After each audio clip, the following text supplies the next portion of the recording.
I actually have money with Ally Bank and they don't have any branches. It's fully online.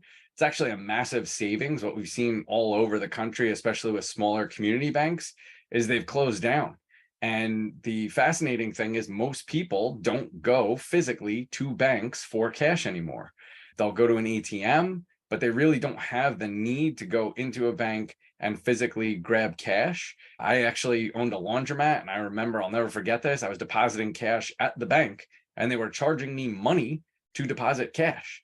And at one point I was so PO'd, I was like, guys, what gives here? This is ridiculous. And they actually said it cost them money to bring the Brinks truck there to actually take the cash out of the bank. And they said, think about the average person. The average person gets paid automatically, direct deposit. Then what do they do with that money? They go to the bank and take it out? No, they don't. They pay all their bills, right, from the internet. Then they go out, they use their credit card, and then they pay said credit card online.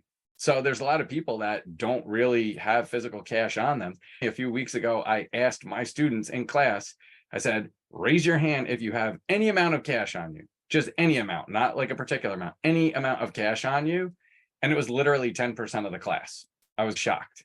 But I think what most people do, especially younger folks, is they'll use like Venmo or Cash App, stuff like that.